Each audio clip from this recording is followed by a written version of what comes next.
Today, let us discuss what is not meditation. Any technique you practice that doesn't help you to empty the mind is not meditation. Some people, they misunderstand calming the mind to the empty the mind. They both are two different things. For example, mantra chanting. You see, mantra chanting has its own benefits. Mantra is nothing but sound, vibration. So when you repeat a certain mantra, a certain sacred sound, it helps to calm your mind. That is possible. The calming the mind is possible. But to say a mantra, you need to use your mind. Without using your mind, you cannot say the mantra. It's a very simple logic. By using the mind, you cannot empty the mind. So while chanting a particular mantra helps you to calm your mind, it doesn't empty the mind. So that is not meditation. The purpose of meditation, the goal of meditation is empty mind. So mantra chanting is not meditation, my dear friends. The next, visualization. In some meditation sessions, it is a bit unfortunate that these days in this new age of globalization and online things, many people are competing for this space. And the misguidance also happens. In some sessions, so-called meditation sessions, they ask you to visualize. Visualize a white light entering your sahasrara, or visualize a waterfalls, visualize the golden light, visualize the energies passing through the chakra system. Focus on your energies in your nadi points, chakra points. Focus on your third eye. So this is what is happening is you're visualizing. While visualization is a great technique for manifestation, visualization has its own benefits. When you visualize, for example, you want to build a house, you visualize the house. You visualize the fine details, how the house should be, how your bedroom should be, how your drawing room should be, how your living room should be. You visualize in fine details. The more you visualize, the more it helps in the physical manifestation. So visualization is for manifestation, physical manifestation. But to visualize, you use your mind. The very process of visualization involves your mind. Again, the same thing. By using the mind, you cannot empty the mind. Some people say, yes, when we visualize, we feel a lot of energy in our meditation. Yes, it is true. You will feel energy. But what is the purpose of meditation? Is the purpose of meditation to feel the energy or to empty the mind? What is the very purpose? Very purpose of meditation is to empty the mind. Why we have to empty the mind? Unless you empty the mind, you cannot be with yourself. You cannot be in union with your own self and higher self. So, emptying the mind is Raja Yoga. The king of all the yogas is to be with the breath. According to Patanjali, Sukh Aasana, that means comfortable posture, and Sukha Pranayamam, that means natural breath. This is Patanjali's Raja Yoga Sutras. Any technique which doesn't empty your mind is not meditation. Very simple. While every technique has its own benefits, without emptying the mind, it is not meditation.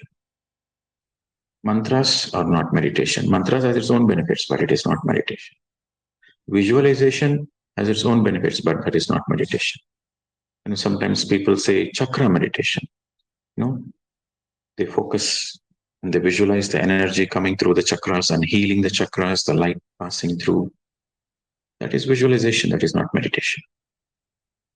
And then Some people, they say it's a Kundalini meditation. They visualize the Kundalini energy. Kundalini energy is nothing but your potent energy, which is dormant, which gets naturally activated the more and more you are with your breath, the more your natural potent energy gets activated. It's a very natural process. But when you try to activate the Kundalini energy, that means you are heading for a disaster. Anything that is natural is perfect.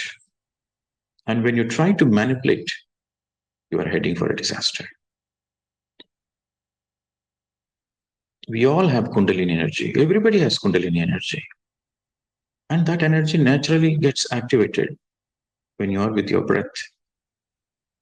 And the more that Kundalini energy is activated, the more your awareness increases. The more you realize your own potential.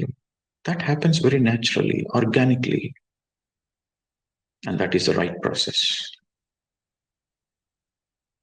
And when you try to force upon it, thinking that you can activate your own Kundalini energy, you are wrong, my dear friends. You have to pay the consequences. So, again, focusing on the chakra points, focusing on the Kundalini energy, this is not meditation.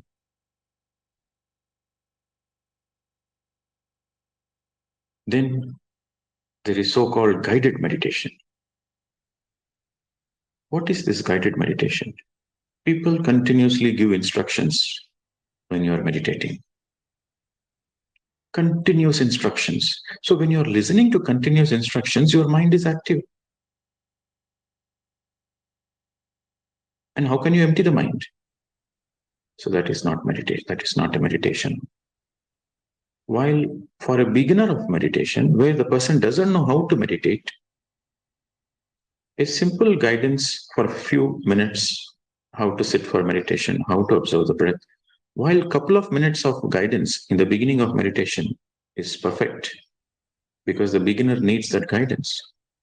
But once you know how to meditate, once you know meditation is nothing but close your eyes, observe the breath, as simple as that. Once you know the science behind it, and you're going for guided meditation, while you might feel that you are relaxed and you feel the energy, you feel the vibrations and the aura, and while you can feel all those things, your mind doesn't get empty. So again, the very purpose of meditation is not to feel calm. Some people, they misunderstand meditation is to feel calmness. No. There are many techniques to calm your mind, but that is not meditation. Meditation simply means zero mind, empty mind. So all the so-called guided meditations are absolutely not meditation. And the person who is guiding the meditation, he has absolutely no knowledge what is meditation. And he thinks he's doing a great service to the humanity by using a divine, husky voice to guide them into meditation. This is all not scientific. There is no science behind it. While it is important to understand what is the science behind meditation, it is also equally important to understand what is not meditation. What to do and what not to do. Unless you know what to do and what not to do, you cannot progress forward in your life.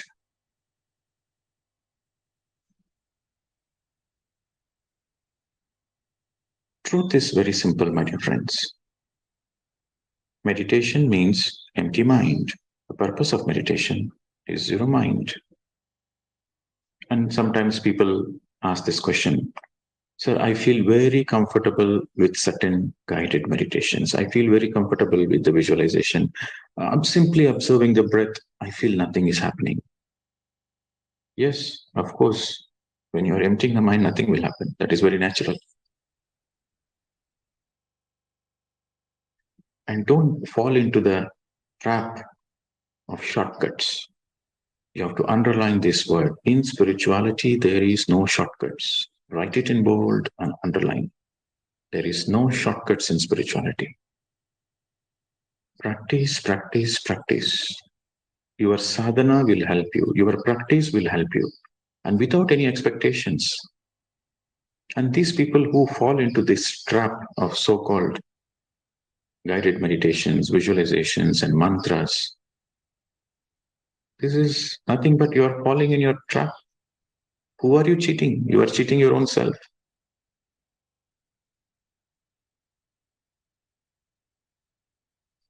There is no shortcuts. If you think, if you attend certain meditations, you are progressing faster. There are certain techniques which will quickly get you into the enlightened state. With the guidance of a certain guru, you can get enlightenment quickly. You are in great illusion. Because in spirituality, there is no shortcuts. There is only straight cut. Truth is truth. That's it. So, my dear friends, it takes a lot of time and you need a lot of patience to get into a meditative state, which happens very naturally. So don't fall into the trap of shortcuts. Believe in yourself. You see, in every other technique, you are dependent on the outside. But this is Raja Yoga, observing the breath, is self-dependent. You are dependent only on your breath. When you are born, you inhale your first breath. When you vacate the body, you exhale your last breath. Between the first breath and the last breath is life on the planet Earth. So the only reality you know is as long as there is breath, you are in the body. And breath, your own breath, is your constant companion. People come and go, relationships come and go, but only your breath will be there with you till the last moment. From the first moment to the last moment, only your breath is your companion. And when you make friendship with your own breath, how do you make friendship? When you spend time. When you spend time with somebody, you make friendship. Similarly, when you close your eyes and sit and spend time with your own breath, witnessing the breath, observing the breath, then you understand a lot about yourself, because that is friendship with yourself. Friendship with yourself simply means you are spending time with yourself. How do you spend time with yourself? By being one with your breath.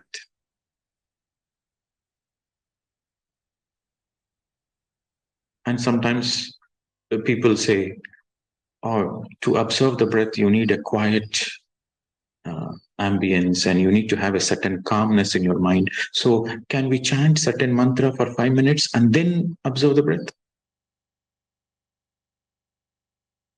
This is how the mind works. The mind takes you round and round.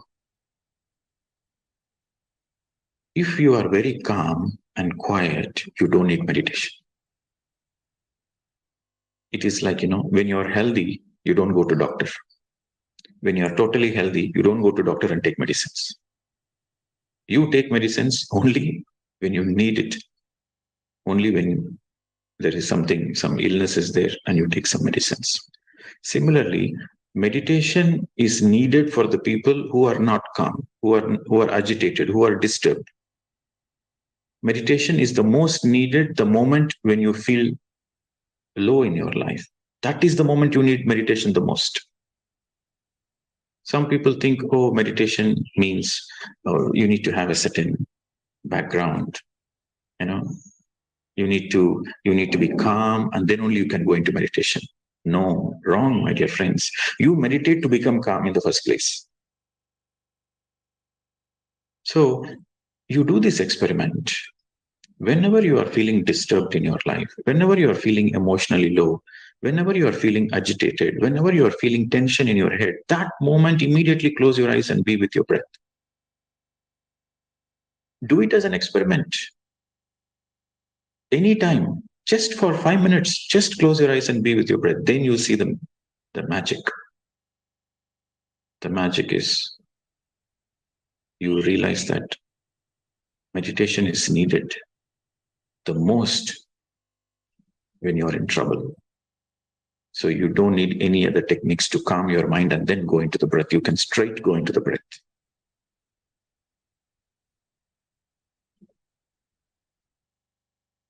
And there are other kinds of meditations where they invite some masters to come and assist the meditation process. They invite some star beings, they invite some angels, they invite Himalayan masters, they invite other enlightened masters to come and assist in the process as if they have no other work other than to come and assist you in meditation. Do you think Buddha, Mahavir, Babaji? No, Babaji has become very famous in. It's very easy to call Babaji and he will come to you immediately. He has no other work. The angels have no other work. Other enlightened masters have no other work. They are waiting for your invitation so that they will come immediately. I mean, what kind of understanding is this? You are very understanding. The moment you invite, they will come as if they are your servants. Wrong understanding, my dear friends. No external dependency. When you invite somebody, a real master will never come, because a real master doesn't like dependencies. And you might say, yes, I can feel the energy of the master. You are not sure whether it is a real master or some low frequency mischief beings coming as a disguise. You never know. And sometimes people say, yes, we feel a lot of energy. The whole group is filled with light. We are feeling vibrations. Yes, this is exactly how the mischief beings, the low frequency mischief beings, this is how exactly they work. When you invite, that means you are giving away your power. So you say, we need your help. Can you come and help us? So you are giving away your power.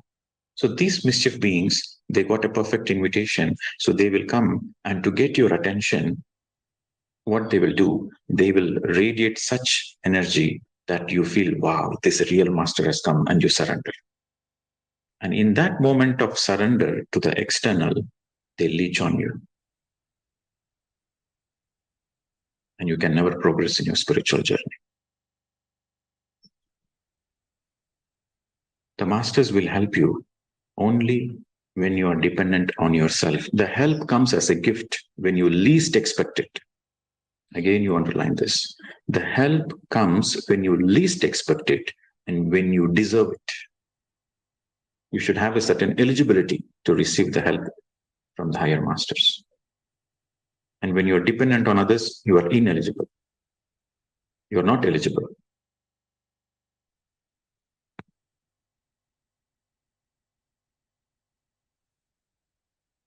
It is very important to understand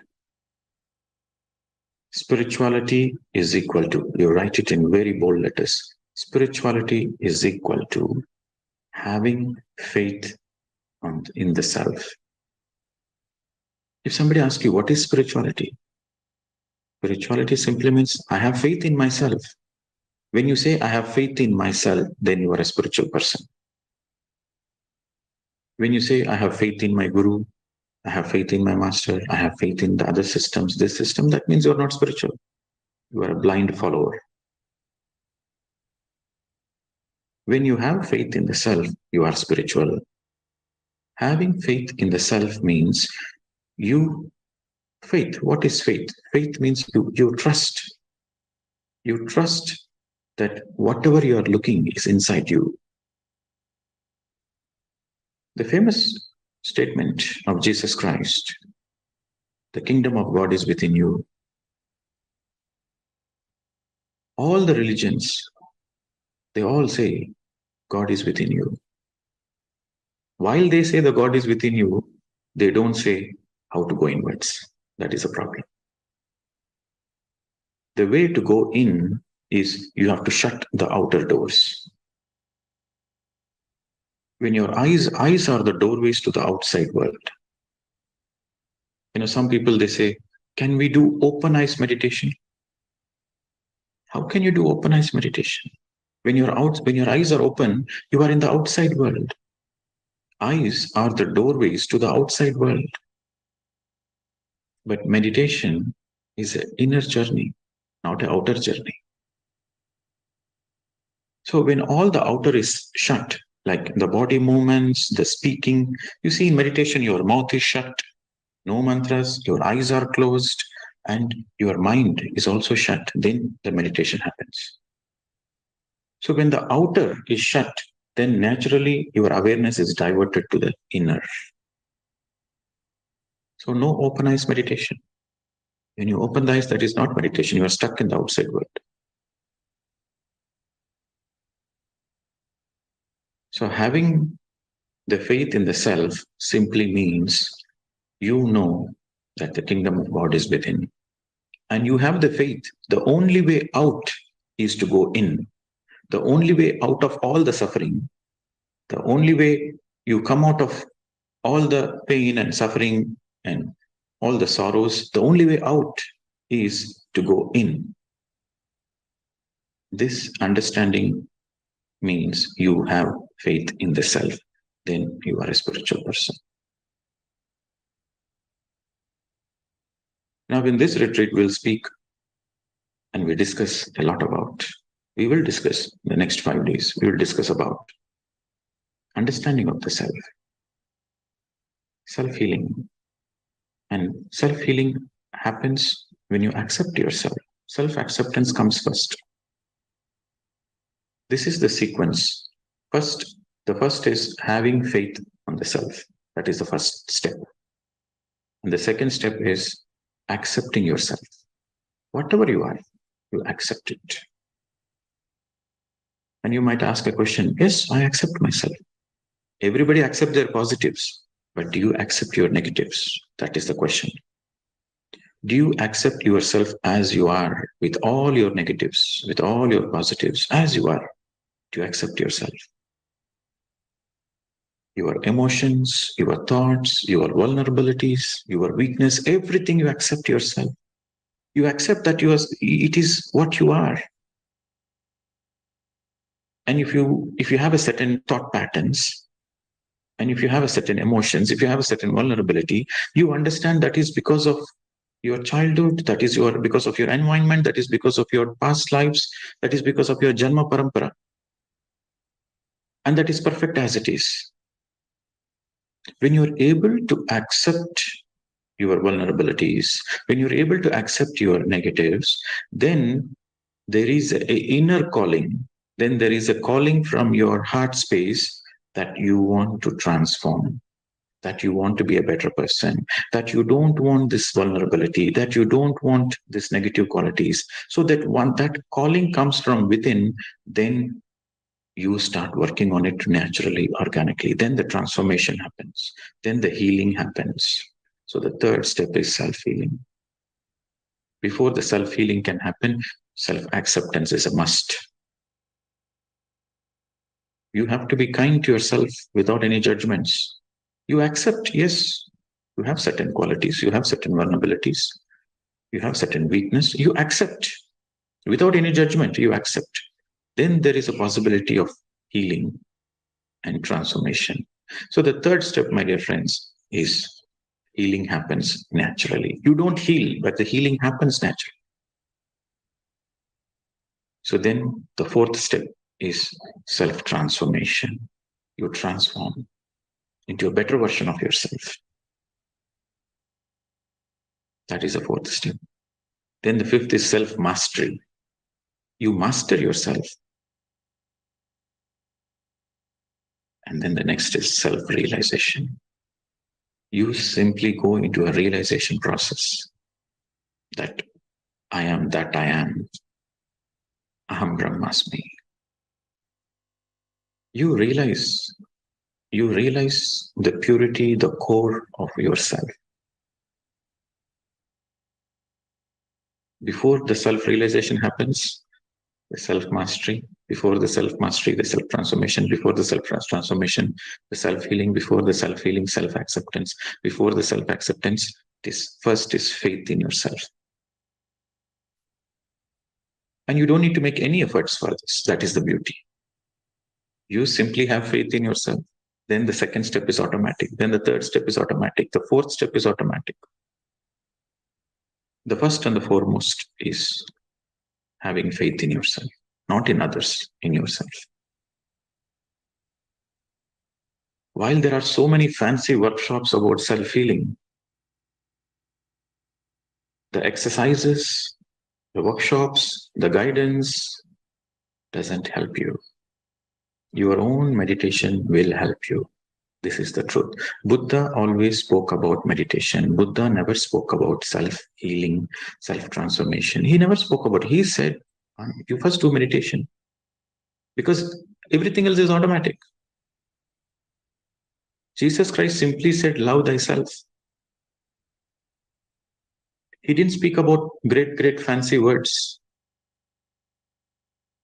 Kundalini, chakras, manifestation, visualization. Jesus Christ never spoke about it. Buddha never spoke about it. Jesus Christ simply said, love thyself first. Love thyself. Love the self, not the body. Self. But how does the love happens? You cannot love. Love is something which happens. Many people have this misunderstanding that they think they can love somebody. How can you love somebody? Love is something which happens. You cannot love, but you can accept. When you accept somebody unconditionally, there is a possibility the love happens. When you accept yourself unconditionally, there is a possibility the self-love happens. Focus on acceptance, my dear friends. The love happens. You cannot love.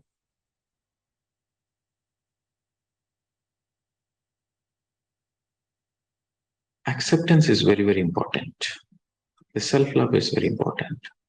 Self-love comes very naturally, organically. Self-love happens when you accept yourself. So, which means you have this relaxed attitude, the cool attitude, whatever I am,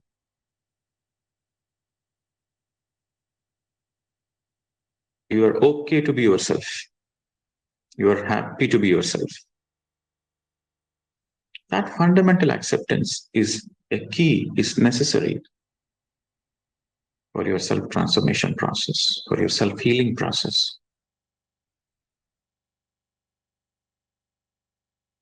So, to summarize, the more you meditate without any expectations, the more you automatically have faith in yourself, the more you automatically heal yourself, the more you automatically transform yourself, the more you automatically master yourself, the more naturally you realize yourself. It is the sequence. But it begins with meditation. And mind will make every effort to take you into the outer. That is the very nature of the mind. And when you understand the very nature of the mind is the mind will make every efforts. The mind will create some emergency in your meditation so that you open your eyes, so that you don't continue the meditation. The mind will create any kind of expectation so that you let go of the meditation process. The mind will create comparison so that you compare with others. Oh, the other person is moving faster in his meditation journey, in his spiritual journey. I am stuck. So the mind will create all kinds of comparisons, all kinds of judgments. That is the very nature of the mind. You have to be aware. That's why I said it is very, very important to have no expectations whatsoever. And some people think meditation is for metaphysical experiences. Some people think meditation is to know the past lives. Meditation is to activate the Kundalini. Meditation is to open the third eye. Meditation is for astral travel. Wrong. Meditation is not for all those things. These things happen on its own as a byproduct. But meditation is fundamentally for your transformation. Are you becoming a better person? Are you becoming a better version of yourself? Compared to yesterday, today, are you a better person? Compared to today, tomorrow, are you a better person? That means you are progressing spiritually. That means you are in the right path. Your progress in your spiritual journey is determined how you live your life physical, how you handle your life, how you deal with your physical life. That determines the progress in your spiritual journey.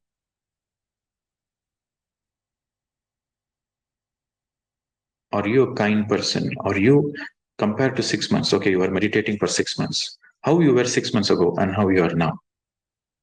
6 months ago, you are all blaming outside. You are blaming your parents, you are blaming the situation, you are blaming your boss. Worse, you blame God also. That is how 6 months ago. But now you don't blame. You take responsibility and you understand whatever happens, happens for good. You have that understanding. That means spiritually you have progressed. Whatever happens in life happens for good. This is very, very important. If you want to come out of that mind game, you have to write in bold letters and underline while you are closing your eyes and meditating, whatever happens, happens for good, internally, externally. When you are in this meditation process, your karma burns faster. When your karma burns faster, you go through many challenges, more and more challenges. So sometimes people say, oh, before meditation, I'm having some challenges, but after I started meditation, more challenges are coming. Maybe this is not the right technique. Wrong understanding. When you are in the right meditation, your karma gets burnt. So when your karma is getting burnt, that means more and more challenges are coming to the surface and release it from you. It evaporates from you. So the more you are doing intense meditation, the more the challenges come in your life, so that you learn from the challenges and you come out of the karmic bonds. So to understand, while you are having faith in yourself, while you are doing meditation sincerely and seriously, whatever happens in the meditation process and whatever happens out of the meditation process in your day-to-day life, it is perfect. Whatever happens, happens for good.